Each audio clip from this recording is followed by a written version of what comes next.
যেই সকল ব্যক্তি দরিদ্র হওয়া সত্ত্বেও হতাশ হয়ে পড়বে না, বরং আল্লাহ রব্বুল আলামিনের কৃতজ্ঞতা জ্ঞাপন করবে এবং ধৈর্য ধারণ করবে, ওই সকল ব্যক্তিদেরকে আল্লাহ রব্বুল আলামিন কাল কিয়ামতের দিনে ধনীদের তুলনায় 500 বছর পূর্বে জান্নাতে প্রবেশ করিয়ে দিবেন।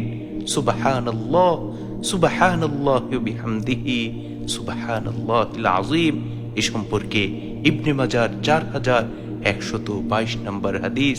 আল্লাহর রাসূলের প্রসিদ্ধ সাহাবী হযরত আবু হুরায়রা রাদিয়াল্লাহু আনহু বলেন, রাসূল আকরাম সাল্লাল্লাহু আলাইহি ওয়াসাল্লাম ইরশাদ করেন, ইয়াদখুলুল ফুকারাউল মুমিনিনাল জান্নাহ ক্বাবলাল আগনিয়া বিনিসফি ইয়াউমিন 500 আমিন। দরিদ্র মুমিনগণ ধনীদের তুলনায় অর্ধদিন আগে জান্নাতে প্রবেশ করবে, আর অর্ধদিনের পরিমাণ হবে 500 বছর।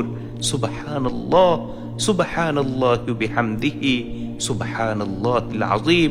এজন্য যখনই আমরা অর্থ সংকটে পড়ব, যখনই নিজের কাছে নিজেকে দরিদ্র মনে হবে, সাথে সাথে বেশি বেশি মহান মালিকের শুকরিয়া আদায় করব এবং এর উপরে পরিপূর্ণভাবে ধৈর্য ধারণ করব, তাহলে ইনশাআল্লাহ ইনশাআল্লাহ আল্লাহ সুবহানাহু ওয়া তাআলা অচিরেই আমাদের দারিদ্রতা দূর করে দিবেন এবং আমরা কাল কিয়ামতের কঠিন সময়ে যারা দুনিয়াতে ভোগ বিলাসিতায় মত্ত ছিল, যারা দুনিয়াতে ধনী ছিল, তাদের তুলনায় 500 বছর পূর্বে জান্নাতে প্রবেশ করতে পারবো।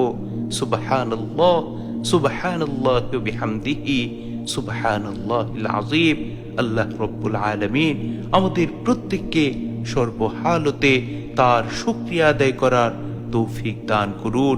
আমরা সর্বহালতে যেন ধৈর্য ধারণ করতে পারি, সেই তৌফিক মহান মালিক আমাদের সকলকে দান করুন। আমিন।